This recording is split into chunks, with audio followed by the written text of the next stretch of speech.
Cruzando as Conversas. Oferecimento Galeazzi Sul. Há 40 anos, a evolução dos metais.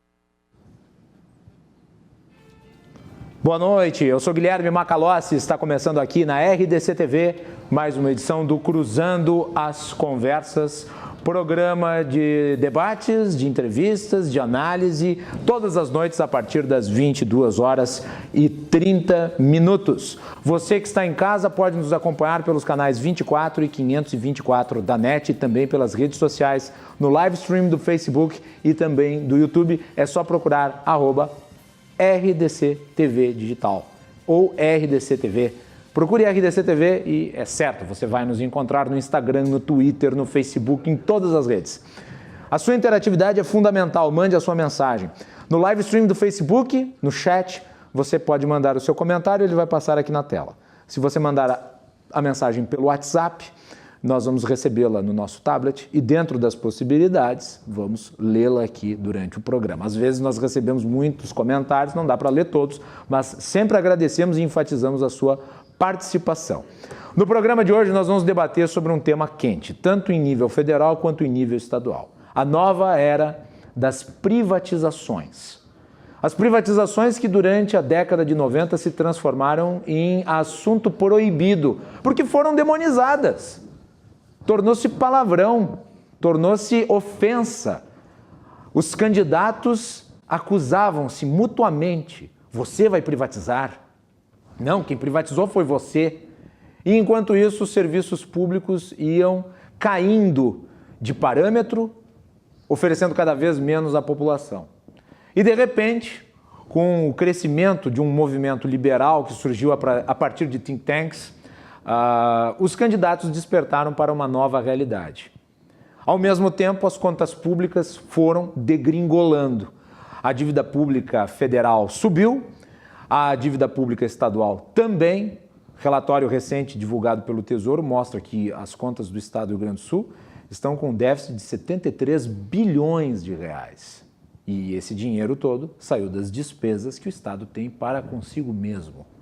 Então, há uma necessidade premente de enxugar, de diminuir, de vender, de acabar com o Estado empresário que tornou-se sacrossanto, um leviatã sagrado. Pois bem, para falar sobre isso, nós convidamos o Matheus Bandeira, que foi candidato ao governo do Estado do Rio Grande do Sul nas últimas eleições e também presidiu o Banrisul na gestão da ex-governadora Ieda Crucius. E para entrevistá-lo, nós convidamos duas pratas da casa. O jornalista Cláudio Andrade, que apresenta aqui na RDC TV o programa Atividade, programa de entrevistas. Acontece? Atividade? Poxa, atividade eu gosto também. Poxa, me perdoe, mas o Atividade também é um bom programa. Acontecem, né? O Acontece, não Atividade. Acontece essas coisas. Acontece. O Acontece, mas eu recomendo que assistam, sempre assisto. E o Daniel Fagundes, que apresenta o jornal da RDC TV, recém-chegado também aqui na emissora. Senhores, sejam muito bem-vindos, é um prazer recebê-los. Prazer é meu. E também é um prazer receber o Matheus Bandeira. Prazer é meu. Boa noite, Guilherme, boa noite, Cláudio Andrade, Daniel. Uma satisfação estar aqui com vocês e com os telespectadores e aqueles que nos acompanham aí pelas redes sociais.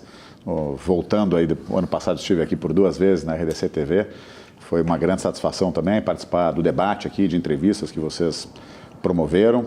E vir aqui hoje, Guilherme, eu estava falando isso há pouco, me recorda muito os idos lá de 2007, 2008, 2009, quando eu frequentava muito aquele programa Conversas Cruzadas, foi o precursor desse tipo de debate, naquela época ancorado pelo hoje senador Lazier Martins, promovia calorosos e intensos debates. Eu era um frequentador assíduo, por 2 ou 3 anos, segundo o Lazier, eu fui o frequentador mais assíduo do programa. A gente tinha um dia intenso no governo, ia para lá 10h30, saía meia-noite e tal. Então, já está habituado, então? Depois disso, eu nunca mais fiz isso. Inclusive, depois que eu saí do governo, eu passei 7 anos sem dar entrevistas. 7 anos sem dar entrevistas? Exatamente. Algum motivo específico? Não, eu resolvi, quando eu estava no governo, como um agente político, né, dentro do governo, eu acho que a gente tem a obrigação de prestar esclarecimentos, informações, de falar, dialogar com a imprensa, falar com as pessoas. Quando eu saí, eu me recolhi. fui presidir uma consultoria, então eu também mantinha a discrição, a gente prestava serviço, grosso era empresas, mas uma parcela também substancial para governos, então eu resolvi não dar mais entrevistas. Ano passado, obviamente, teve muita entrevista, foram mais de 500 de rádio, por conta da campanha. Mas vir aqui hoje me remete àquela época, mais de 10 anos atrás. E, aliás, eu aceitei o convite pensando que fosse o debate. Depois eu fiquei sabendo recentemente que era uma entrevista. Mas tá bom, o tema é um tema quente, como tu disseste, me interessa e eu defendi com muito afinco no ano passado. Eu tenho absoluta certeza que você não fugiria da raia de um debate. De jeito nenhum. Mas nós aqui do programa gostaríamos de tê-lo à disposição para aproveitar todo o conhecimento que o senhor tem a respeito do funcionamento das estatais, até porque presidiu a principal aqui do Estado, e também o seu desempenho na iniciativa privada, na Falcone, na secretaria, durante o governo Ieda Cruzius, como candidato, como político, disputou votos, ou seja, tem uma visão a respeito de todo esse contexto e tem se esmerado nas redes sociais para publicizar o seu pensamento. Então era esse o objetivo do programa. Maravilha. E espero que seja proveitoso também para o nosso público, tenho certeza de que será. Matheus, eu vou começar essa entrevista perguntando para você o que tu achaste da decisão de hoje do Supremo Tribunal Federal em relação às subsidiárias de estatais e as estatais em si. Basicamente, só para divulgação para o público, para o Matheus não precisar da notícia, ele apenas comenta, hoje o Supremo Tribunal Federal deliberou e aprovou que o governo tem autonomia para vender subsidiárias de estatais sem necessidade de aprovação de lei. Mas, para vender estatais, precisa submeter uma lei ao Congresso Nacional. Sua avaliação, Matheus? Acho que foi uma decisão correta, a interpretação literal praticamente da Constituição. A Constituição define que a constituição de empresas estatais e, portanto, a venda, ela depende de autorização legislativa. Isso vale para a União, governo federal, vale para os governos estaduais e dos municípios. Mas a constituição de subsidiárias das estatais faz parte da atividade de negócio desenvolvida por aquela empresa estatal, quando ela desempenha uma atividade de negócio. Né? Muitas vezes não desempenha nenhuma atividade de negócio, nenhuma prestação de serviço, como é o caso de várias no governo federal. Então, por exemplo, aqui uma companhia de energia, como a CE ou como a Eletrobras, ela participa de diversas sociedades de propósito específico em projetos, novos empreendimentos de geração de energia ou de transmissão. Então, ela constitui uma subsidiária, às vezes ela tem participação majoritária, às vezes minoritária. Então, a participação ou a venda em subsidiárias não poderia, até porque a Constituição não estabelece isso, depender de uma autorização específica legislativa. Portanto, acho que a decisão do Supremo, a quem cabe interpretar a Constituição, está correta. Sem entrar no mérito aqui de... Sim. Mas acho que foi correto, acho que é positiva e isto viabiliza a retomada de um programa inicialmente de desestatização, de desinvestimento nas subsidiárias, como é o caso da Petrobras. No caso específico, isso foi decidido em função de uma disputa que se deu a partir da decisão de desinvestimento da transportadora de gás, da Petrobras, mas tem uma série de outros casos aí que vão, acho que na sequência, estariam submetidos ao mesmo dilema, que é o caso do Banco do Brasil, da Caixa Federal com suas subsidiárias e de outras companhias. Cláudio Andrade. Eu acho interessante isso. Eu sou da opinião que realmente quando o governo se mete muito na iniciativa privada, principalmente na economia de modo geral, eu acho que a gente tem problemas. Isso, a história mostra isso, não só aqui no Brasil, mas no resto do mundo. E eu quero saber, Matheus Bandeira, qual a dificuldade, depois dessa belíssima introdução do Guilherme ali, vendo que hoje em dia realmente não há mais espaço para o governo gastar dinheiro de uma forma desnecessária. Muitas empresas se arrastam, muitas empresas, o governo tem que tapar buracos e tal. Qual é essa dificuldade de ir nesse encontro do governo ser cada vez menos ativo, principalmente na parte da economia, e deixar um pouco para a iniciativa privada tomar o seu caminho? Posso anexar uma pergunta? Por favor. Perguntando se é um pouco de preconceito por algumas privatizações, por exemplo, da década de 90, alguma coisa assim? Eu acho que tem um pouco de tudo. Eu acho que tem um pouco de preconceito, tem um pouco de ignorância, tem um pouco de convicções ideológicas, tem muita desinformação. Felizmente, a gente voltou ao tema das privatizações. Depois da década de 90, depois daquela primeira onda, eu acho que a introdução do Guilherme foi muito completa mesmo, a gente demonizou o tema das privatizações. Então, eu lembro da campanha presidencial de 2002, de 2006, com o Alckmin, acho que foi mais ainda emblemática, quando o Lula o acusava de ser um privatista e ele tinha vergonha de assumir que a privatização tinha sido feita pelo PSDB, do Fernando Henrique. Então ele dizia, não, aí ele vestiu o jaleco das estatais. Foi a imagem mais lamentável de todas as campanhas eleitorais desde a redemocratização. Lamentável, exatamente. Isso foi uma decepção. E isso a despeito de todo o sucesso, acho que incontestável, do programa de privatizações na década de 90. Né? Foram basicamente uma centena de estatais lá, né? 119. A resposta está aqui. Eu acho que isso é muito importante. A capacidade dessa emissora se multiplataformas deve às privatizações. Exato, as pessoas não estariam nos assistindo hoje se a gente não tivesse passado pelas privatizações das telecomunicações.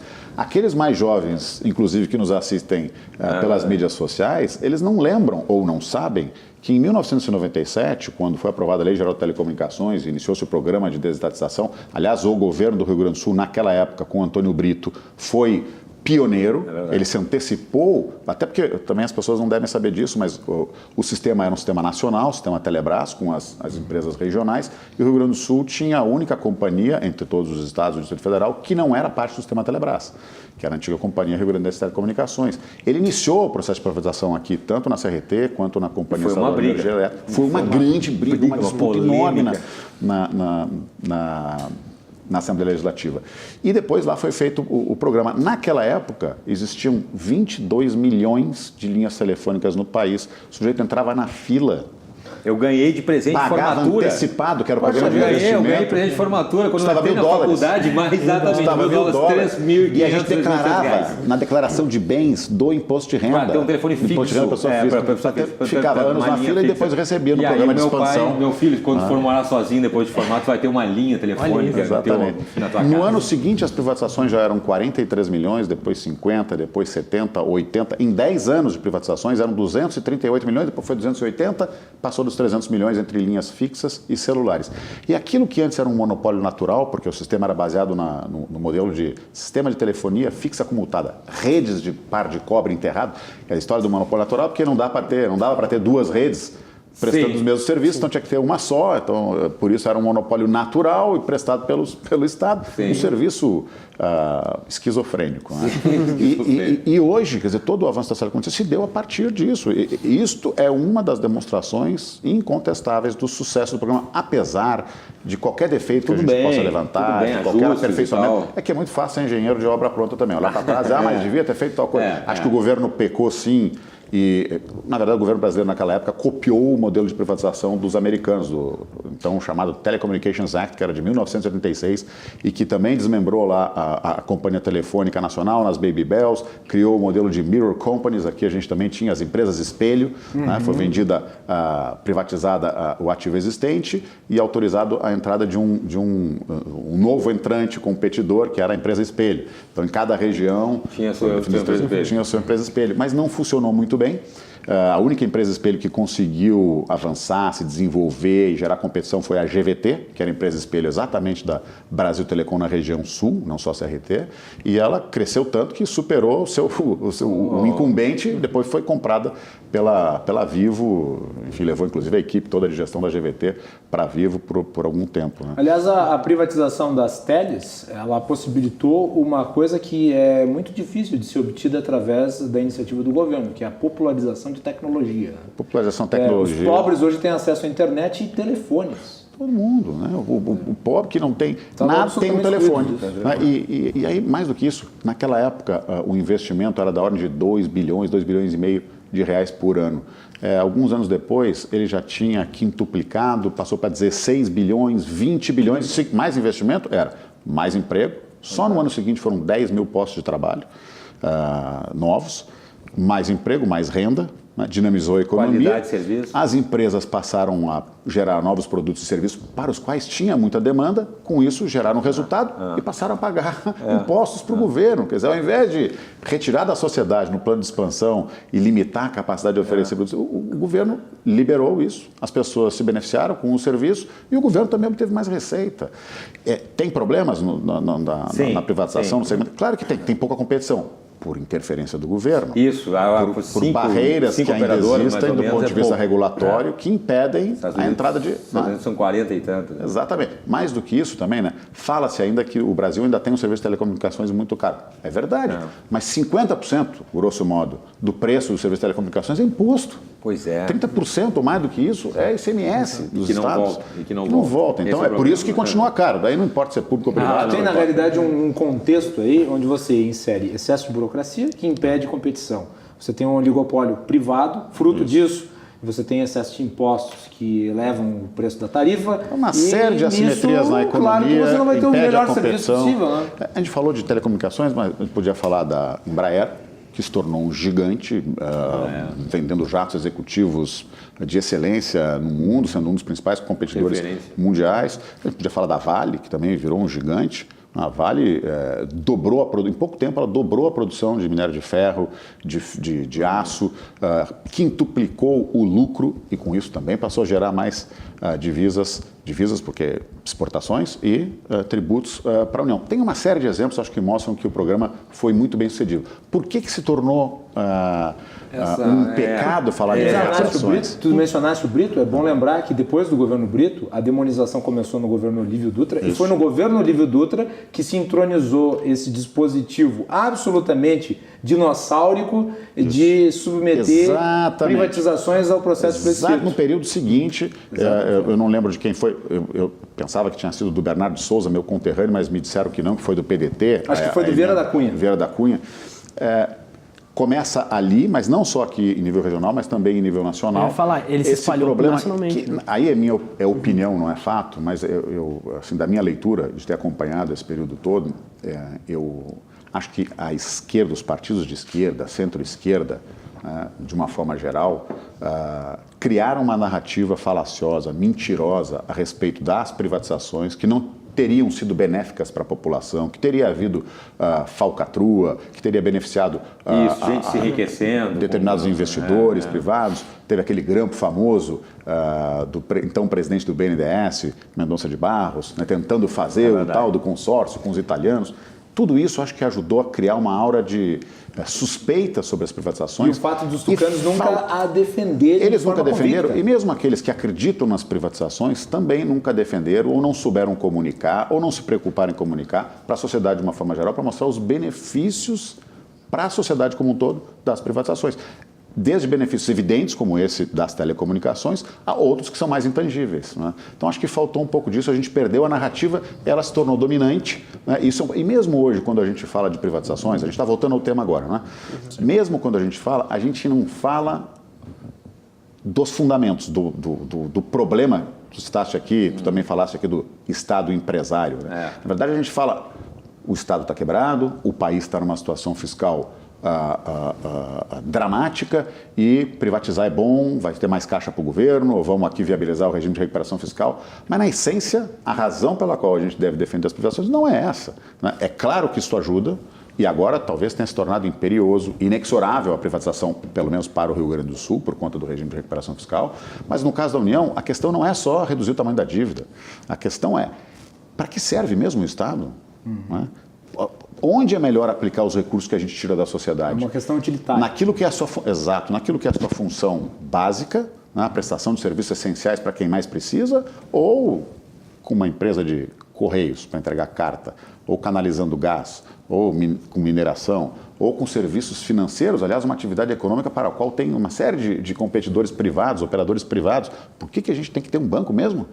Então, eu acho que esta deveria ser a discussão principal para que a gente pudesse mostrar para a sociedade que a função do Estado não é essa. A função do Estado é garantir um bom ambiente econômico, favorecer quem quer investir, quem quer empreender, se retirar desse... Tu disseste que é verdade, o Estado brasileiro, mesmo depois das privatizações, ainda tem um peso muito relevante, substancial na economia. O orçamento de investimento das estatais, das empresas estatais, o orçamento é formado pelo orçamento da administração direta e o orçamento das estatais. No caso da União, ele é da ordem de 1,5 trilhão, é mais ou menos 25% do PIB. Que isso? Este é o tamanho da participação do Estado via empresas estatais na economia. É óbvio que isso causa uma série de distorções. Claro. E todo mundo aqui sabe como é que elas são geridas. Claro. Eu acho que a Lava Jato tem um papel talvez mais importante até do ponto de vista de resgatar a ideia de que a lei vale para todos, didático de mostrar como elas eram geridas, como elas se tornaram, foram capturadas por partidos políticos, por ideologias, por sindicatos de empregados, enfim. É verdade. Daniel, você falou aí que o cerne das privatizações não estão sendo debatidos. Mas mesmo assim, você vê uma onda de privatizações pelo mundo inteiro, eu vou te perguntar. Você acha que mesmo não tendo esse debate, elas estão sendo realizadas, estão sendo feitas? Acho que a grande maioria dos países que tem uma visão mais liberal e que promovem mais liberdade econômica já fizeram, mantém algumas. Pega lá, os Estados Unidos, Reino Unido, que tem posições lá no topo do ranking de liberdade econômica, de qualquer um dos rankings. Tem pouquíssimas estatais. Os Estados Unidos tem 16, se não me engano, Reino Unido também, por volta disso, 15 ou 16. Tem países que tem um pouco mais, a Alemanha, França, a Alemanha um pouco mais, que são 70, a França em torno de 50, Argentina aqui, mas o Brasil tem 138 com um peso gigantesco sobre a economia. O Brasil só perde para 3 países, na verdade, em número de estatais.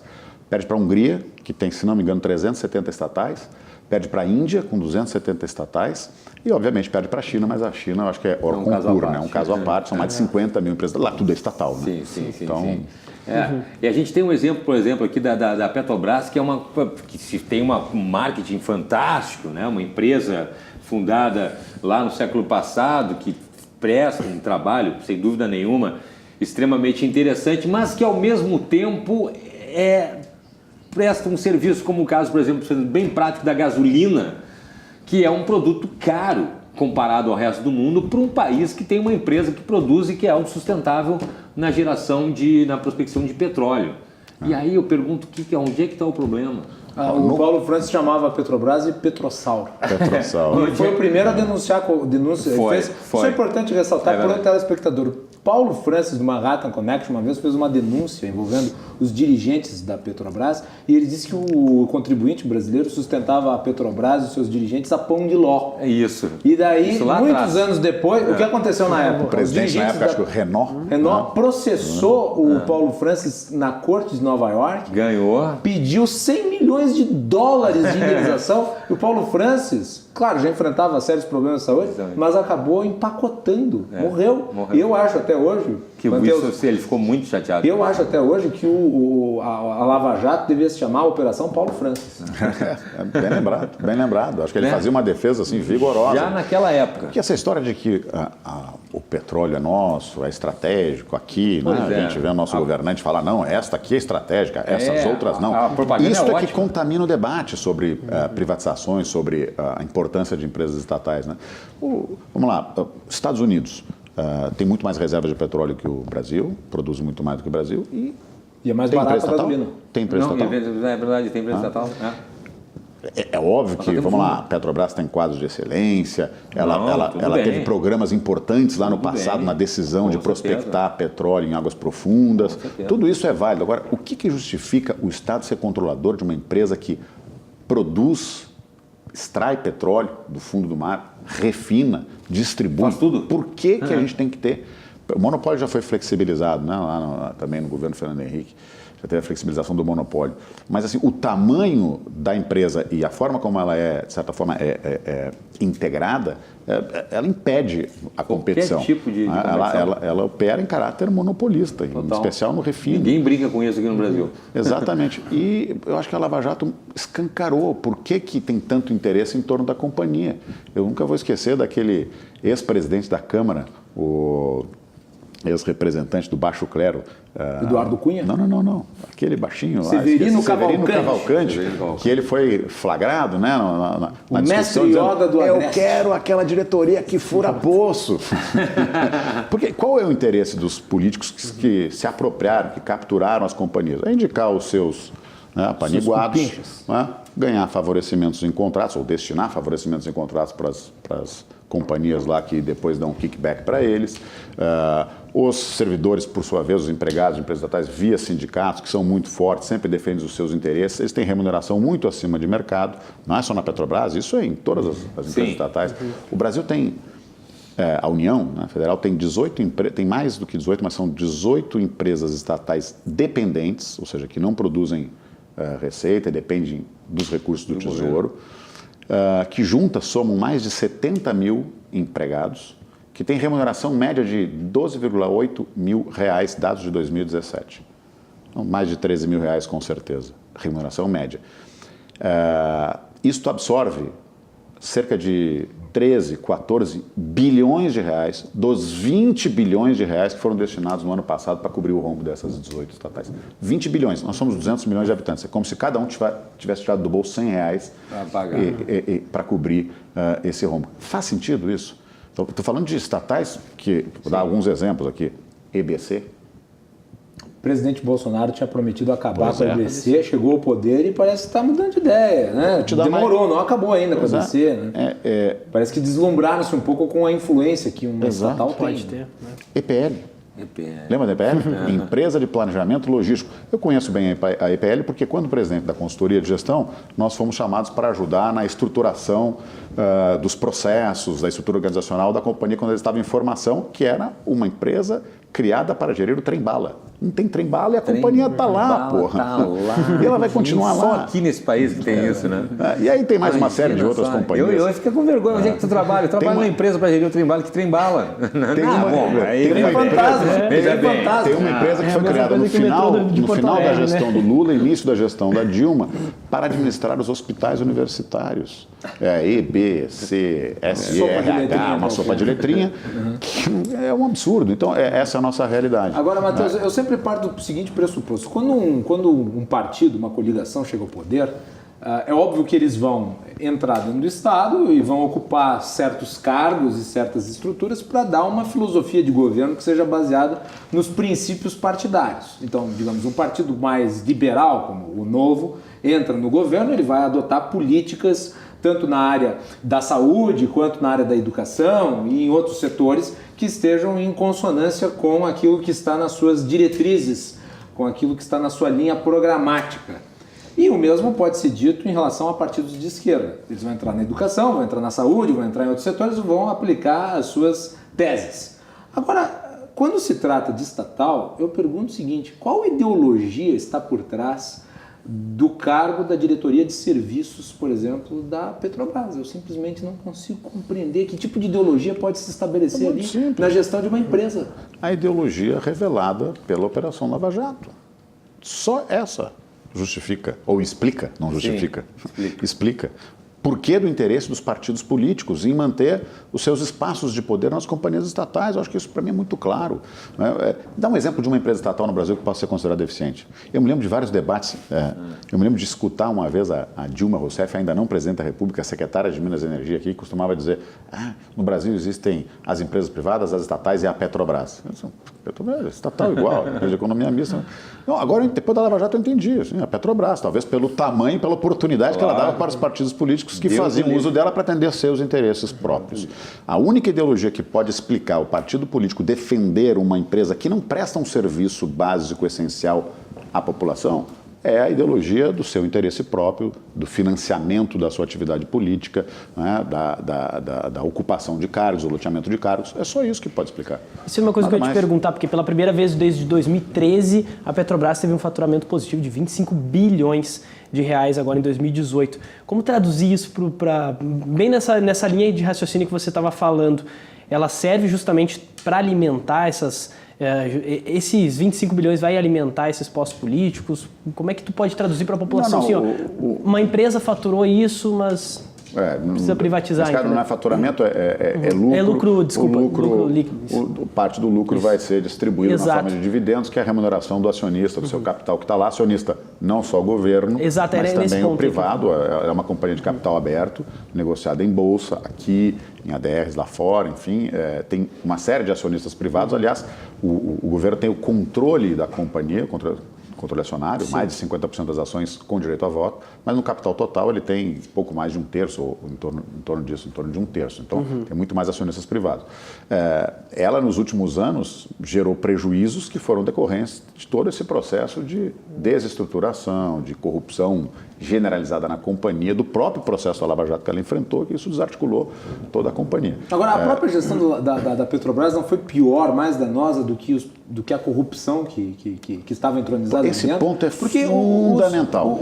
Eles fizeram uma política de contingenciamento de preços que simplesmente destruiu o financiamento interno da empresa. Esse problema, eu costumo dizer que ele se resume a uma única palavrinha: governança.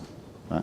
Como é que uma companhia de capital aberto ela é gerida? Né? Como é que é a governança de uma companhia SA, né? As empresas, sociedades anônimas que se estruturam na forma de uma sociedade anônima, de uma SA, se rege pela Lei 6.404, que é lá de 1976, elas são organizadas da seguinte forma: elas têm uma diretoria, que é quem toca a companhia, né? A diretoria, por sua vez, é escolhida pelo Conselho de Administração e o Conselho de Administração representa o acionista.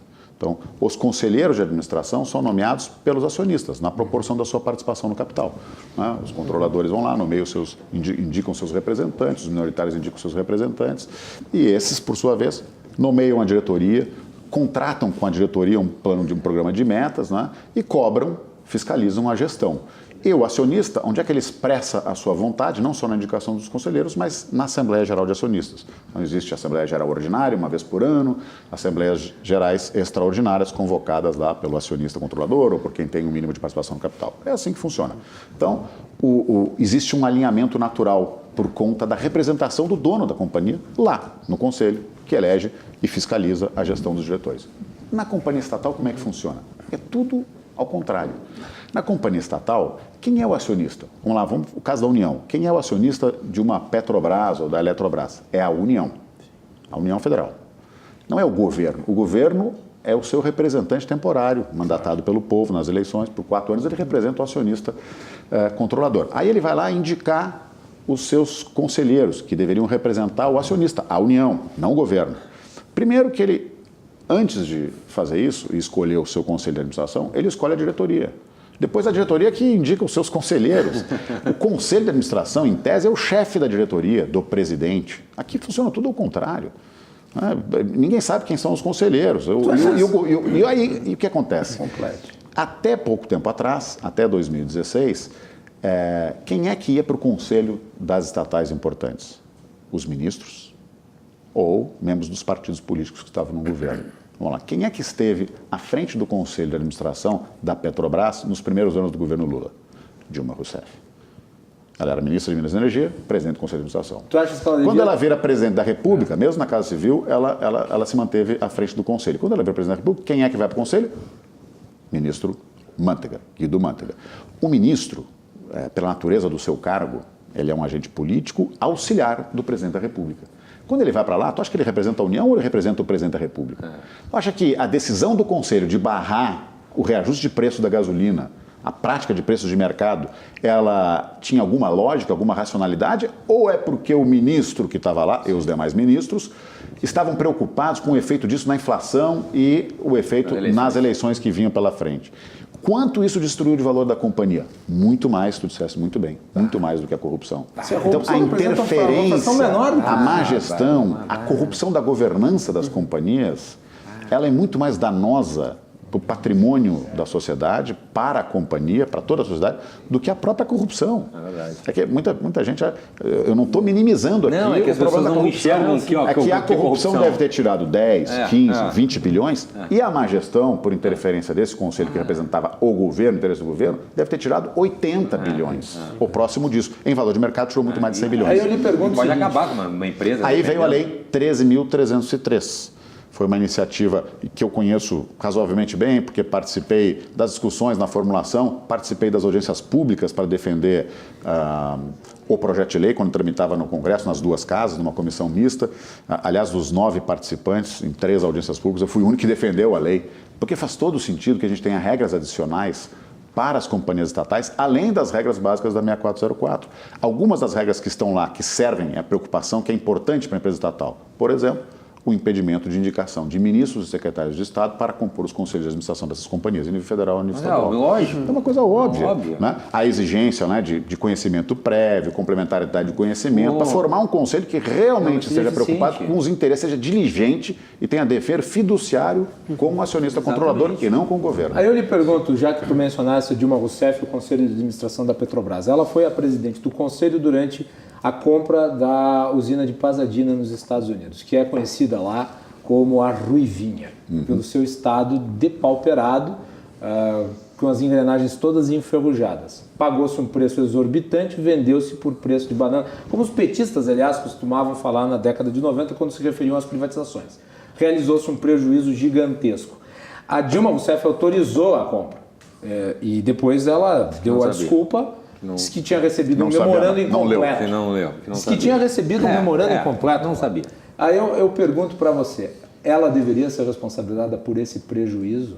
Olha, os conselhos de administração geralmente são responsáveis pela tomada de decisão no âmbito do conselho, não pela tomada de decisão do gestor, mas decisões de investimento acima de um determinado valor, isso cada companhia tem no seu estatuto lá, os limites de autonomia para a diretoria colegiada, para o presidente, para o conselho, os limites fazem com que decisões de investimento como essa, dessa magnitude, passem para o conselho. E é obrigação da diretoria levar todas as informações. E é obrigação do representante, do acionista, ser diligente. Eu vou tomar uma decisão. Eu, nos últimos 7 anos, depois que eu fui conselheiro do Banrisul também, vice-presidente do conselho, mas depois que saí do governo da IEDA, eu participei de conselho de administração de companhias abertas de umas 4 ou 5 durante muito tempo, de um banco por 7 anos. Então, quando a gente vai tomar uma decisão de investimento desta magnitude, de R$1 bilhão, eu quero me cercar de todo tipo de segurança. Isso aqui, por acaso, interessa ao controlador, eu sou representante dos minoritários, eu quero um second opinion. Eu quero, e o conselheiro pode exigir isso, eu quero uma opinião isenta de um banco de investimento, de uma auditoria. Bom, isso aqui, será que isso aqui vale isso mesmo? Quem fez o valuation? Eu quero um segundo valuation. Quer dizer, o conselho, o conselheiro individualmente, cada um deles, tem poder para fazer isso. Mas por que não fizeram? Obviamente. Não tinha interesse, havia um conflito de interesse. É óbvio que o partido estava comprando, que os diretores, isso ficou provado, inclusive nas delações do Paulo Roberto, que aliás era empregado da companhia, estava comprando porque, ao comprar, eles tinham espaço para corrupção. E os conselheiros estavam envolvidos, evidente que sabiam. Ou eles iam tomar uma decisão dessa sem saber. E se tomassem sem saber, sem preocupação, não sendo diligentes, tem que ser responsabilizado pela falta de diligência. De responsabilidade. Isso é óbvio, né? Na minha opinião. Não, impressionante. E é isso que eu estava falando agora aqui. E aí a gente tem essa dificuldade do país nessas questões de privatização. A gente continua, como eu falei antes ali, com uma empresa que tem os seus méritos, né? Eu só estou dando um exemplo que é maior e está aí. No caso, por exemplo, do Banrisul, que é um banco, o Matheus Bandeira comentou ali... Eu posso fazer, vou te fazer um pedido. Esse tema do Banrisul certamente vai se prolongar por um bloco inteiro. Então vamos fazer intervalo? Vamos fazer intervalo? Se possível, vamos fazer intervalo. Vamos puxar a sardinha para o nosso estado aqui. Vamos puxar para o estado, já falamos bastante de Petrobras. Mas eu gostaria de agradecer, vou aproveitar que nós temos um espacinho só para ler alguns comentários. Depois o Cláudio registra e daí ele pode expandir a sua pergunta e o Matheus pode responder. Qual a avaliação que o Matheus faz sobre privatização de estatais no setor do saneamento básico, abastecimento, agora que a MP 868 foi transformada em lei? Comentário aqui que chega. Rodrigo Barbaresco, o Brasil pode quebrar? O PT brincou com dinheiro público. O Brasil já está quebrado, né? Está quebrado. E outros comentários aqui parabenizando pelo programa. Vamos para o nosso intervalo, voltamos em seguida com o Matheus Bandeira falando sobre privatizações, a nova era, aqui no Cruzando as Conversas.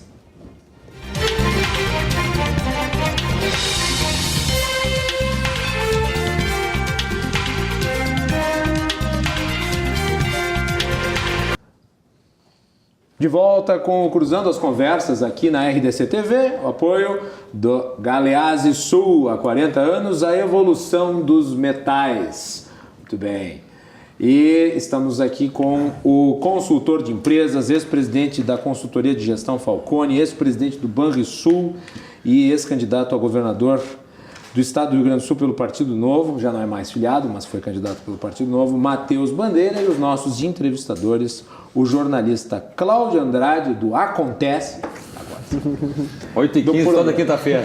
Assistam sempre entrevistas muito interessantes. Cláudio, um grande jornalista. E o meu amigo também, jornalista Daniel Fagundes, que apresenta o jornal da RDC TV, que eu faço comentários diários. Muito bem. Matheus, nós estávamos aqui falando sobre o Banrisul e eu deixo o Cláudio terminar a sua pergunta, ou recomeçar a sua pergunta. É verdade, vamos recomeçar ali para o pessoal que está assistindo a gente agora aqui. Falar de Banrisul, porque o Matheus Bandeira foi ex-presidente do Banrisul, que é uma pergunta que a gente faz. Aqui a gente já comentou sobre a questão de empresas estatais que deram lucro, que deu lucro agora no caso a Petrobras, aí fica aquela pergunta, por que privatizar? O Banrisul, de uma maneira geral, é um banco extremamente eficiente, eu sou cliente do Banrisul e tal.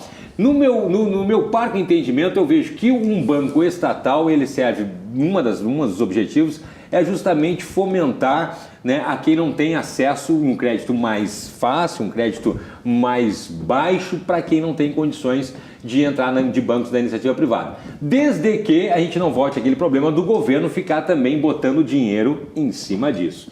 Eu quero saber agora, tem essa polêmica, inclusive do governo do estado poder negociar aí a sua dívida atrelada à privatização do Banrisul. Como é que fica essa engronha aí, Matheus Bandeira? Olha, que boa pergunta. Eu me senti muito honrado de ter sido convidado na época pela governadora para presidir o banco. Eu já fazia parte do conselho do banco e acompanhava uma gestão com desempenho extraordinário do Fernando Lemos, que foi um excelente presidente do banco. Sem dúvida. Isso não contraria o teu discurso? Não, vou chegar lá e vai entender por que não contraria. Porque, por isso que eu digo que a discussão não pode ser feita sobre temos que privatizar porque esta dá prejuízo. É verdade. Não, o problema não é esse. E eu gostei aqui dessa referência que tu fizesse à questão do papel do Banrisul de fomentar ou não o desenvolvimento local. Tal. Isso. O banco é um intermediário, um agente financeiro que capta recursos dos poupadores e empresta recurso para quem precisa de crédito para desenvolver alguma atividade, pessoa física ou pessoa jurídica, enfim. Esta é uma atividade desempenhada por atores privados. E, aliás, no Brasil, nós temos um problema muito sério, que é um problema da concentração bancária. Nós temos muito poucos, são poucos bancos que concentram o grosso do crédito à pessoa física e às empresas. Aliás, o Brasil é um país de monopólios públicos e oligopólios privados. Agora, por que a gente tem poucos bancos concentrando o crédito? Porque a gente tem um ambiente regulatório que impede ou atrapalha a entrada de novos agentes. Isso é um problema. Nós temos o problema da cunha fiscal, que incide sobre as operações financeiras, que eu acho também um outro absurdo. A gente paga imposto para tomar crédito. Paga imposto sobre operações financeiras. Acho que é só no Brasil que tem isso. Então, tem uma série de problemas que explicam a concentração bancária, né? Falta de competição. A gente precisa trabalhar para tirar essas barreiras de entrada e melhorar a possibilidade de competição no sistema, de excesso de carga tributária, que também torna o crédito mais caro e, obviamente, como tem pouca competição, os bancos praticam uma margem muito maior. Então, banco, mesmo o Banrisul, ou o Banco do Brasil, ou a Caixa Federal, que é um banco 100% público, como Banco do Brasil, Banrisul são empresas de capital aberto, negociadas na Bolsa, precisam remunerar o capital do acionista, seja ele Estado ou o acionista privado, eles vão disputar o crédito e, se puderem, vão praticar o mais alto juro possível para fazer o melhor resultado, porque ele precisa apresentar resultados trimestrais. Então, exatamente. O banco público, de controle acionário público, Banco do Brasil, Banrisul. O Banrisul foi o único banco estadual que conseguiu sobreviver, crescer, ganhar escala, envergadura, está entre as 10 maiores instituições financeiras, porque abriu capital e, por conta disso, melhorou a governança. Enfim, foi uma decisão acertada no governo da IEDA. Todos os demais bancos estaduais foram liquidados na época do Proerd. Quase todos, né? Os outros que não foram se tornaram irrelevantes ao longo do tempo. Tem o Banestes, Banco do Estado do Espírito Santo, tem o Banpará, do Estado do Pará, tem, enfim, mais uns 3 ou 4 bancos, são bancos irrelevantes do ponto de vista do crédito. Você acha que o Banrisul vai se sustentar vendo a nova onda, vendo a nova ideia do governador Leite? Isso é um outro tema. Tem o tema do desafio futuro, com essa revolução tecnológica que afeta todos os segmentos da economia, inclusive o sistema financeiro, inclusive os grandes bancos que têm mais escala, que diluem o seu custo fixo, portanto têm margens melhores, também estão enfrentando essa competição que está vindo das fintechs, né? Dessas startups de base tecnológica financeira, que estão introduzindo novos serviços.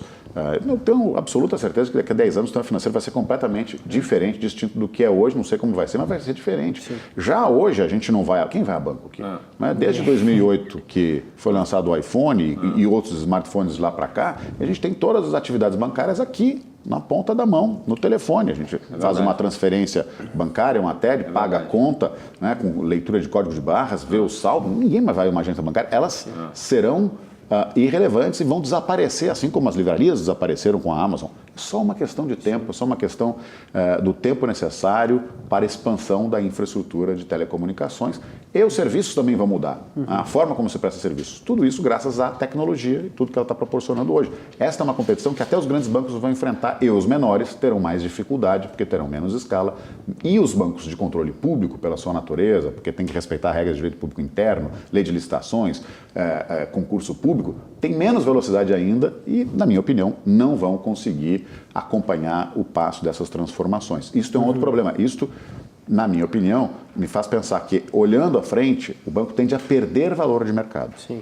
Tende a perder valor de mercado. Então, se a gente for considerar... Mesmo que ele obtenha lucros contínuos. Então, por que o banco obtém lucro? Óbvio, né? Que ele opera num mercado competitivo, ele tem regras de governança própria, ele é fiscalizado pelo Banco Central, CVM.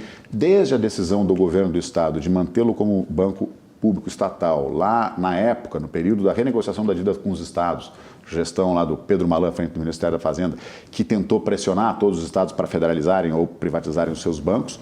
Quem decidia ficar com o banco tinha uma penalidade pagando um percentual a mais no serviço da dívida, no serviço mensal. Passava de 11% para 12% ou para 13% da receita corrente líquida, que é o nosso caso, 13%.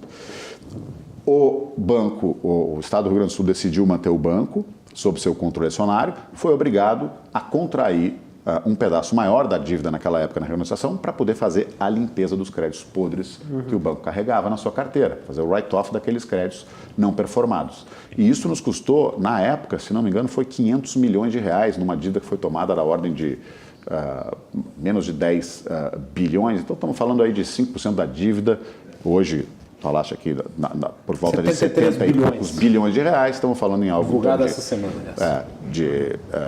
Enfim, 5 bi, que seria a dívida que a gente tomou por conta do banco e por conta disso pagou mais serviço de dívida de lá para cá. É óbvio que o banco, com a abertura de capital, com a ampliação do seu resultado, com a geração de resultados, distribuição de dividendos, a gente já pagou uma boa parte disso. E eu lembro da época, por exemplo, em que foi feita... Não é, quer dizer, teve um custo para nós, gaúchos, na decisão de mantê-lo como banco estatal e a necessidade, portanto, de saneá-lo. Eu lembro da época em que foi feita a capitalização do banco, foi durante a gestão da Ieda Cruz. Eu não sei se você estava na presidência do banco. Não, eu estava no Tesouro do Estado. Estava no Tesouro, mas foi feita uma capitalização, eu lembro do Aue que foi criado na época foi maior IPO. Estão privatizando o banco.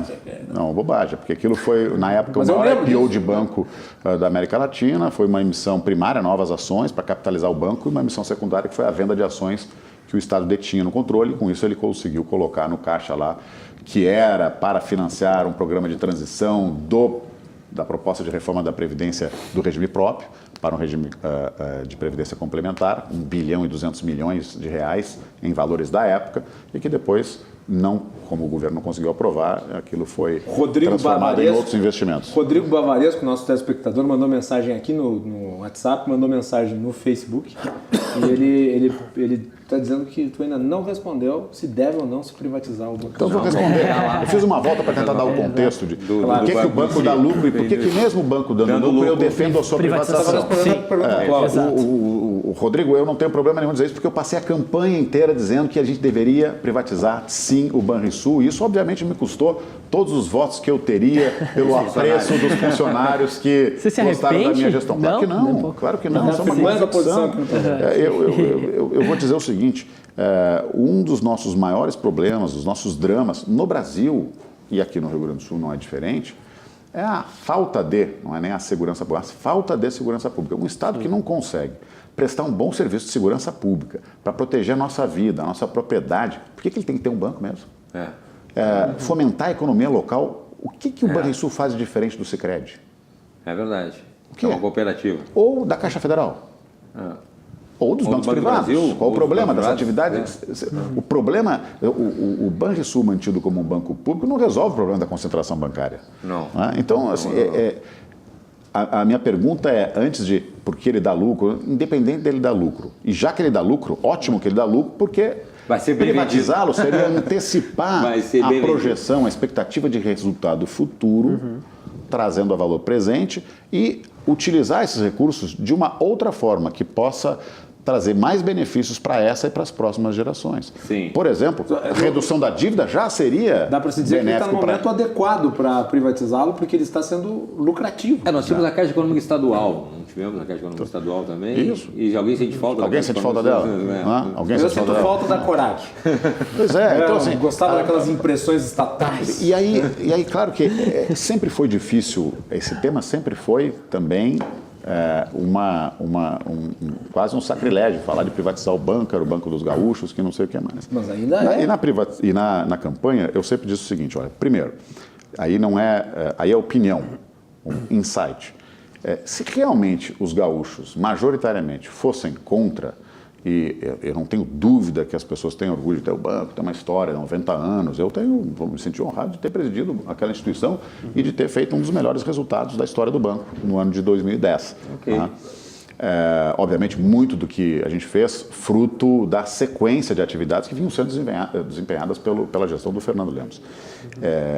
Mas foi uma excelente gestão, um ótimo resultado, superado no ano seguinte, em valores atualizados. E é o que se espera. Fala, o resultado, o recorde do ano passado, mas aí é valor nominal, não considera a correção do dinheiro no tempo.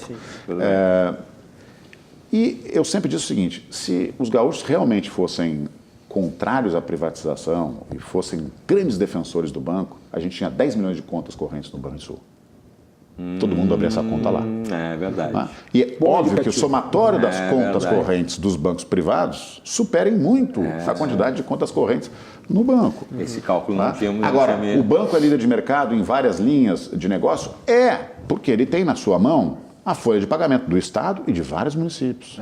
Ele tem a folha de pagamento do INSS de várias cidades. Bem lembrado. Ganhas disputadas em leilão. Bem então, lembrado. eu resolvi fazer, e eu trouxe aqui, inclusive, porque eu sabia que esse tema viria, eu resolvi fazer durante a campanha, porque eu resolvi fazer uma campanha falando a verdade, defendendo os temas que eu acredito e falando a verdade. Não importava se esse tema fosse ou não custoso do ponto de vista político e pudesse me tirar voto, como defender, por exemplo, as privatizações de todas as companhias. A grande maioria dos empregados, que são empregados de empresas estatais, que não querem vê-las privatizadas, não votou em mim, evidente. E eu dizia isso.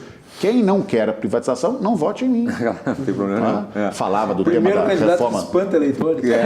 Porque esse tema é tão emblemático da privatização do Banrisul e privatização de modo geral, que eu acho que só teria legitimidade para privatizá-lo um governador que defendesse abertamente durante... O Daniel tem uma pergunta para você. Antes de tu abrir esse documento, o Daniel tem uma pergunta, eu tenho uma consideração, mas fala. Era sobre a questão do plebiscito, que ele falou que os gaúchos são muito orgulhosos do Banrisul. Como é que você analisa a necessidade ou não do plebiscito? Então, primeiro, ele é uma excrescência, né, que foi introduzida, como bem lembrou aqui o Macalossi, logo depois da gestão do Antônio Brito, que quando perdeu a eleição por cerca de 50 mil votos, aí no governo seguinte, os deputados disseram, não, vamos lá, ele perdeu porque privatizou, então vamos introduzir na Constituição que agora para vender um parafuso de empresa pública tem que ouvir a população. Ora, primeiro ele é desproporcional, não existe paralelo no mundo, um ou outro estado copiou, mas ele é desproporcional porque se a gente exige apenas um projeto de lei, maioria simples, aprovado na Assembleia, para constituir uma empresa, eu deveria exigir o mesmo, o princípio da equivalência para privatizá-lo. Se eu exijo plebiscito para vender, eu tenho que exigir plebiscito para criar. Teria que ter exigido plebiscito para criar a empresa de pedágio, por exemplo, do TAP. O deputado Marcel Van Hatten, quando era parlamentar aqui no Estado, chegou a apresentar um projeto, mas não chegou a ser votado. Porque é uma excrescência, é óbvio. Quer dizer, pode criar, mas não pode vender, não pode alienar. Então, este é um problema. Mas, durante a gestão do Sartori, quando ele não conseguiu aprovar a mudança da Constituição, e, aliás, com dificuldade, inclusive com o partido do governo agora, que não apoiou, ele tentou, então, pedir a realização do plebiscito. E isso não foi aprovado na Assembleia, basicamente com o protagonismo do PSDB, do candidato, hoje governador, que se mobilizou a sua bancada e outras bancadas para não apoiar. Porque disse que a população não estava preparada para votar. A população estava preparada para escolher o seu governador e um plano de governo, mas não estava preparada para votar o plebiscito. Por que eu defendi isso? Ainda que houvesse risco de perda, que eu achava que não haveria. Porque o melhor momento para fazer um plebiscito, se a gente tivesse que fazer um plebiscito, o melhor é não tê-lo na Constituição. Mas tendo na Constituição, o melhor momento era na eleição. Exato. Porque o problema de um plebiscito é que quem é que vai votar no plebiscito? Só quem tem interesse. Quem tem interesse é aquela minoria que se beneficia disso. Quem não tem interesse ou não está preocupado é a maioria difusa, silenciosa, que eu não vou me envolver com esse negócio que não é comigo. Eu não sou empregado da estatal e não enxergo um benefício direto na eliminação da competição. Então, no plebiscito, junto com a eleição, todo mundo que iria na eleição teria ali a oportunidade de dizer sim ou não. E seria mais justo, não é? Porque esse era o momento de defender por quê. Agora, sabe por que eles não quiseram fazer isso para o plebiscito? Não era por medo de perder, não. Porque eles teriam que defender a privatização ou não. E isso eles não têm coragem de fazer. Sim. Não é? Ensabonetaram o discurso, saíram feito bagre ensaboado, ou como diria o Brizola, costeando alambrado. Não, no plebiscito tal, e não aprovaram. Sim. Eu resolvi contratei uma pesquisa eleitoral naquela época, no início da campanha, e resolvi testar alguns temas que para mim eram de interesse e que eram polêmicos. E muita gente que estava comigo, me apoiava, dizia, não fala sobre isso, esse tema aqui é muito difícil. Por exemplo, não fala sobre o tema das armas, porque imagina, esse que eu tinha, vocês devem lembrar, eu produzi vários vídeos. Conversa publicitária, dizendo esse tema é polêmico, não fale disso, que é um candidato a síndico de prédio, não alguém que polemiza os temas que são sociais. Né? E eu procurei pegar todos esses temas que eram polêmicos e eu produzi vídeos didáticos para manifestar o que eu pensava sobre o tema das armas, sobre o politicamente correto, sobre privatizações, sobre educação, sobre tudo. E no caso das privatizações, eu ia continuar defendendo, mas eu queria saber, até quanto a gente pode convencer ou não a população. Tal. Aí nós colocamos numa pesquisa, e na época eu não divulguei, não podia divulgar, porque ela não estava registrada. Não é? A pesquisa eleitoral, para ser divulgada, tem que ser registrada. Já passou as eleições, não tem problema nenhum de falar dela, foi eu que contratei, é propriedade minha, não estão em campanha eleitoral, então eu vou falar. Então, em primeira mão. Primeira mão, nunca mostrei isso para ninguém. Então, eu vou pedir, Matheus, que tu vire o teu caderno para a câmera que está atrás de ti, ali, e daí o Chico consegue capturar muito bem os dados. Essa é uma outra cópia? Não, essa aqui é um resumo, uma síntese, mas pode folhear. Não, porque senão eu ia deixar o Matheus mostrar ali com clareza, eu ia mostrar para essa câmera aqui. Uma folha sobre o tema das privatizações mais lá atrás. E aí a pergunta foi a seguinte, vou perguntar a tua opinião sobre alguns temas e quero que tu me diga se é a favor ou contra, não é? Usando essa escala aqui. Como tu te posiciona sobre a privatização de empresas públicas, como o CE, como o Corsã, como o Sulgás? Porque é aquelas que estavam sendo discutidas no assunto do plebiscito. E aí, totalmente contra. 1.500 respondentes, significância estatística, amostra representativa da população. Totalmente contra, 87 pessoas, ou seja, 5,8%. Contra, 647, 43%. Então, o somatório de totalmente contra e contra era 48,9%. E tinha os nem contra nem a favor, totalmente a favor, 55 pessoas, 3,7%, e a favor, 351, 23,4%. O somatório era 27,1%. Aí a gente introduzia a segunda pergunta.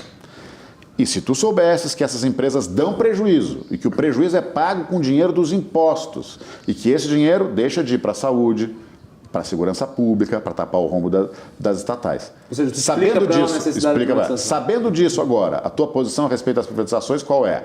Bom, aí aqueles que são contra e totalmente contra cai de 48% para 31%. A mesma pessoa respondendo. E o conjunto de a favor e totalmente a favor sobe para 46,9%. Tem outras perguntas aqui, mas acho que essa síntese aqui, com essas duas perguntas, é possível observar. Óbvio, foi uma pesquisa, mas com significância estatística. Sim. E eu desafio qualquer outro instituto a reproduzir, ou outros interessados a fazer uma pesquisa como essa. Porque o que nos falta é informação, é esclarecimento para a população. Nós fizemos também uma pesquisa qualitativa com vários grupos, se não me engano, eram 10 grupos de classe C e D.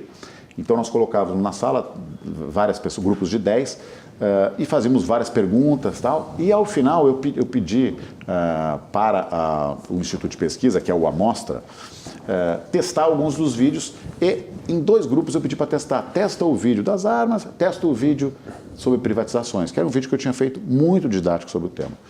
E eu pedi para testar em 2 grupos que, ao perguntado sobre privatização, unanimidade contra. Eu disse, testa aí o vídeo das privatizações. Aí testei o vídeo. E aí? Ao final, pergunta de novo. A favor. Todos a favor. Todos Mateus, a favor. O que me leva a crer que o que nos falta Informação. é conscientizar as pessoas. Isso não te parece, no Brasil, uma consideração que eu ia fazer depois da pergunta do Daniel, mas é uma consideração que eu quero fazer e depois do intervalo, porque não vai ter tempo, daí eu gostaria da tua opinião a respeito. No Brasil se popularizou uma cultura que é profundamente estatizante e está bem esclarecida, inclusive em livros publicados. Tem um chamado A Cabeça do Brasileiro, não sei se vocês leram. Do Alberto Que agora virou de esquerda, mas ele, na época... Amigo ele do era, Lula, flagrado. Virou amigo, liga pro Lula e tal, né? Mas ele publicou um livro nos anos 90 que foi muito importante, muito interessante, uma pesquisa muito séria em relação ao posicionamento dos brasileiros em relação ao tamanho do Estado. Criou-se esta ideia que me parece extremamente nociva de as pessoas terem orgulho, tu mencionaste orgulho, de uma empresa estatal, ou seja, de um organismo burocrático. Como é que a pessoa pode se orgulhar? Como é que isso faz sentido? Isso é um trabalho de longo prazo de colocar ideias na cabeça das pessoas. Como é que tu pode se orgulhar de uma coisa que não lhe pertence diretamente, que você não construiu a partir do seu esforço individual? Publicidade. Isso chama publicidade. Cláudio, eu me orgulho, Cláudio, de quem eu sou, dos meus feitos, da minha honradez. Eu me orgulho dos meus pais, eu me orgulho das minhas irmãs, eu me orgulho dos meus feitos, eu me orgulho de ter construído alguma coisa, de ter feito bem a um terceiro. Mas como é que eu vou sentir orgulho de uma empresa pública? Na sua avaliação, Matheus, eu deixo essa avaliação para o terceiro bloco. Não se confunde no Brasil a ideia de Estado no sentido de organização da sociedade com a de entidades burocráticas que foram criadas a partir da hiperinflação desta estrutura organizacional e política? É a pergunta que fica. Nós vamos fazer o intervalo e nós voltamos na sequência também com perguntas do Cláudio e do Daniel aqui no Cruzando as Conversas. Já voltamos.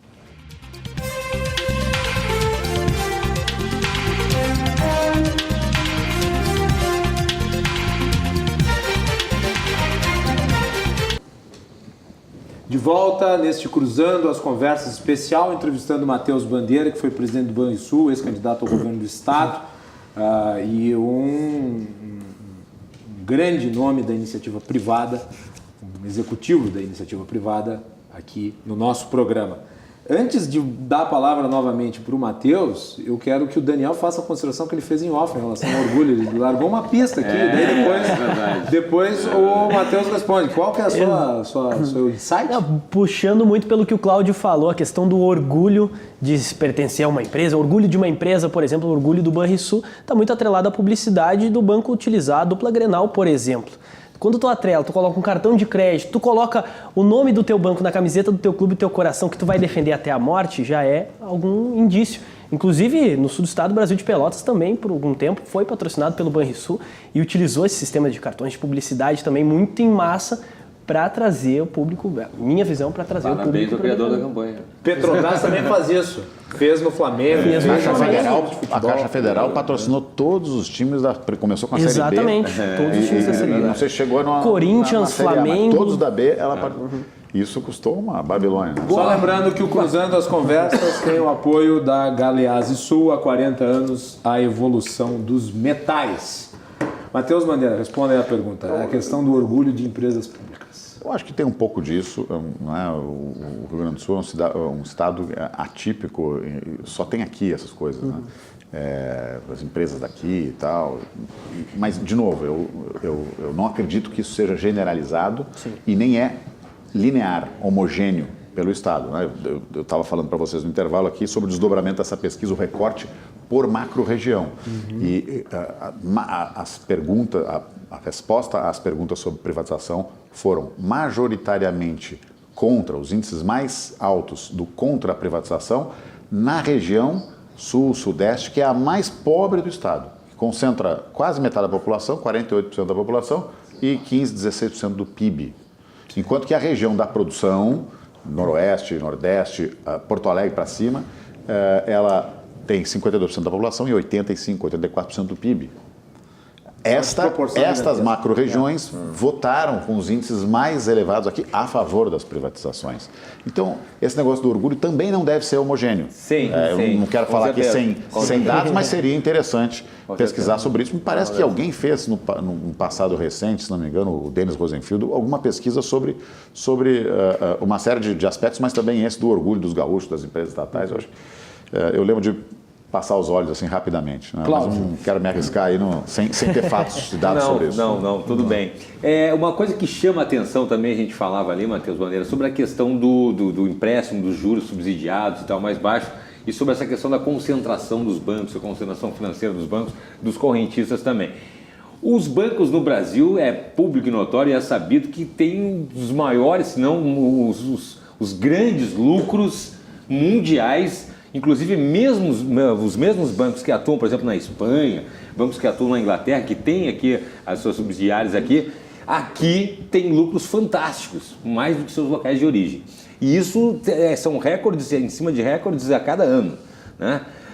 Muito pelos juros inacreditáveis que temos orgulho aí, né? O orgulho negativo mais um orgulho dos brasileiros de termos assim, taxas incríveis, fantásticas. Se o sujeito 13% ao mês, se cobrasse 13% ao ano, já seria fantástico, com uma inflação oficial de 0,5% aí ao mês, no máximo, né? Já seria fantástico.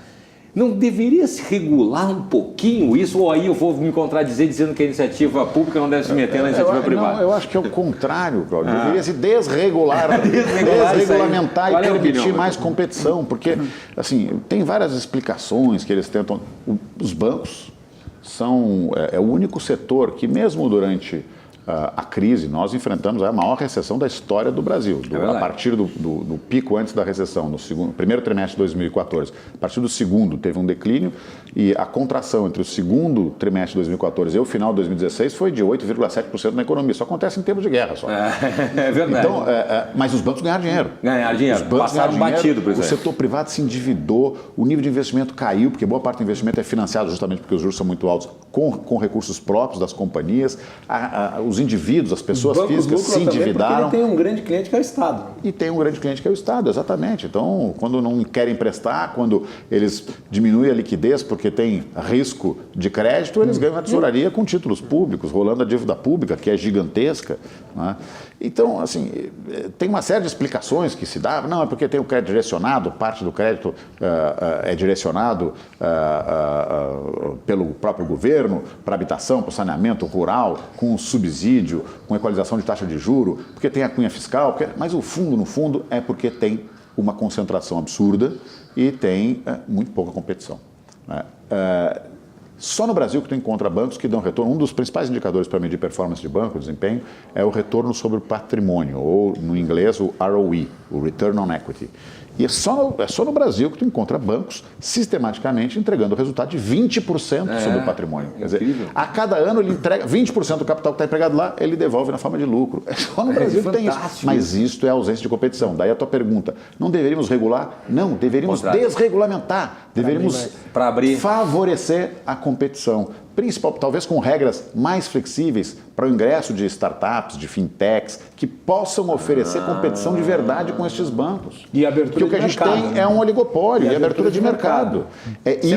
Só a competição que vai trazer melhores serviços e juros mais baixos. Vamos só lembrar, depois eu passo para o Daniel fazer a sua pergunta, mas eu acho que é importante, porque fala-se muito de privatização é importante, mas mercado fechado é muito ruim. Não adianta você vender e limitar os compradores apenas apenas agentes internos. E Você aí- pode expandir o mercado, permitindo que recursos Como de fora aconteceu com venham pra cá. as telecomunicações ali, a Isso. gente ficou só com 5 ali, empresa, e também ficou pouco Exatamente. também. E aí né? não importa se é público ou privado. Não. Se pegar a lista dos Não. bancos que praticam juros mais altos no cheque especial, tarifas mais altas, sempre tu vai encontrar nos 5 maiores o Banco do Brasil, a Caixa Federal. É verdade, e às vezes é o Banco do verdade. Sul. Sempre. É verdade. Então esse É papo de que não, verdade. que o banco não, nada não, disso. é verdade, é verdade. Concentração bancária e o remédio é desregulamentação, mais competição, fomentar a competição. Boa. Daniel, vamos lá. Buscando uma pergunta que, na verdade, eu acabei me atravessando uma hora que você estava explicando na questão mais longa ali do que vai virar o Banrisul, e também buscando aquele ponto que você falou da votação.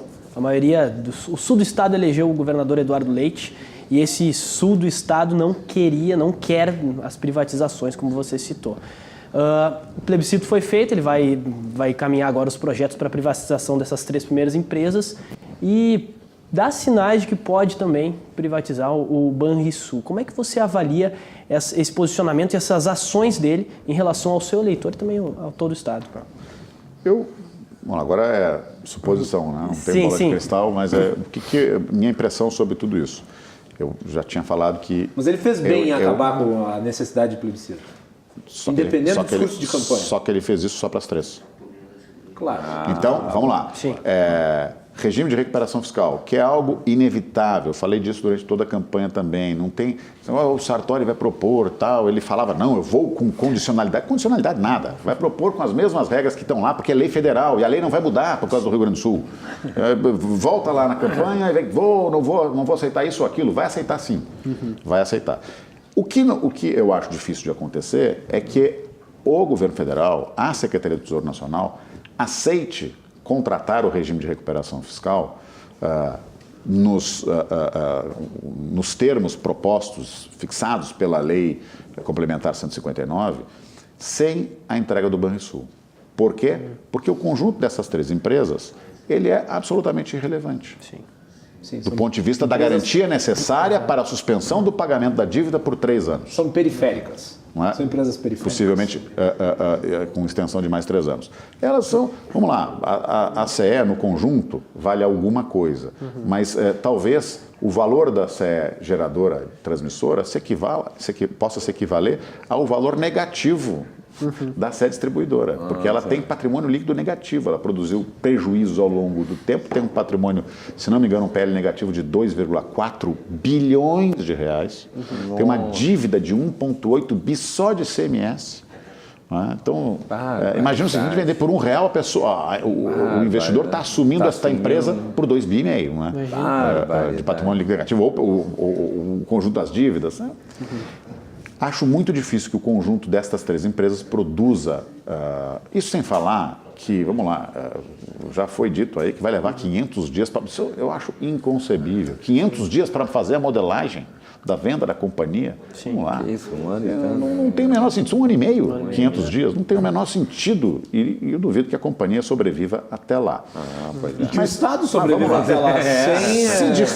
Se de fato o governo federal não topar avançar no regime de recuperação fiscal, não é suposição, né? Sem o Banrisul, e isso fizer com que o governo recue no seu discurso de campanha e diga agora eu quero privatizar, daí eu entendo que ele não terá legitimidade e não conseguirá aprovar uma nova PEC para retirar o Banrisul do Ele já devia ter plebiscito. feito agora. Porque Mas não teria ele disse, passado em nenhuma não vez. teria Acho que não passado teria também porque não teria medo. legitimidade. Então o que eu estou dizendo é que nós estamos no Marapuca, que o Estado do Rio Grande do Sul. Porque se ele não conseguir contratar o regime de recuperação fiscal, a situação vai se deteriorar ao longo do tempo, né? O atraso vai aumentar, daqui a pouco 2 folhas vão se encontrar, então eu acho isso lamentável. E eu sempre disse, olha, eu defendo por convicção, mas tem um outro fator que é o fator inexorável que a gente precisa hoje. É o único ativo de valor substancial que pode fazer frente à necessidade de garantia que nós teremos que dar para o governo federal. Matheus, nós temos só 3 minutos ainda de programa. Eu tenho uma última pergunta para fazer. E daí eu precisaria de uma certa objetividade para um tema que é complexo. Qual que é o melhor destino para recursos angariados de privatizações?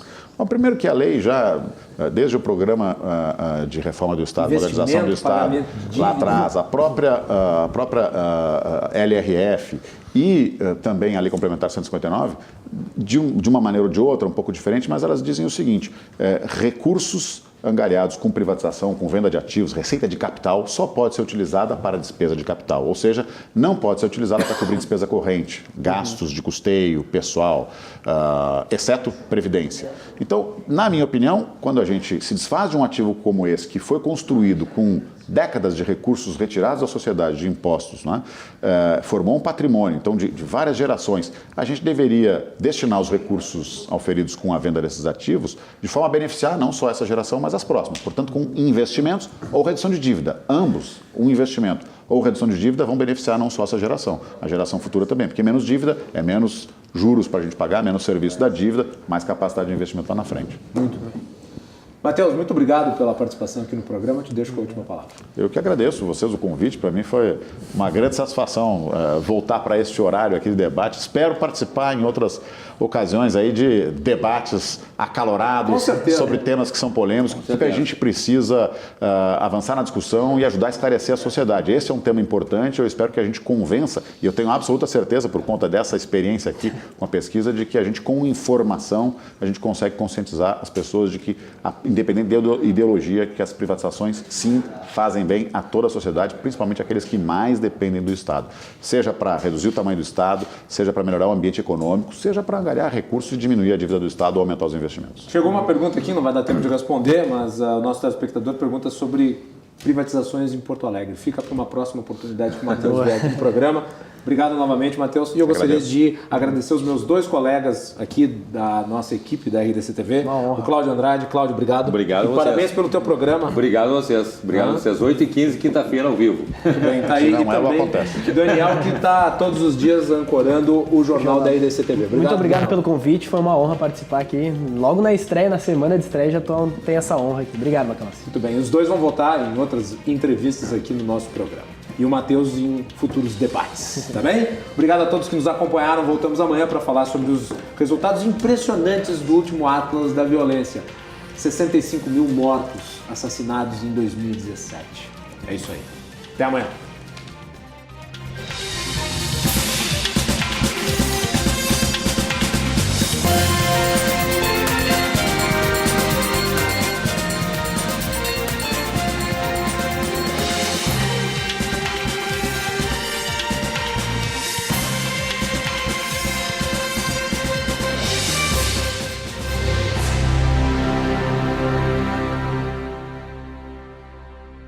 Cruzando as conversas. Oferecimento Galeazzi Sul. Há 40 anos, a evolução dos metais.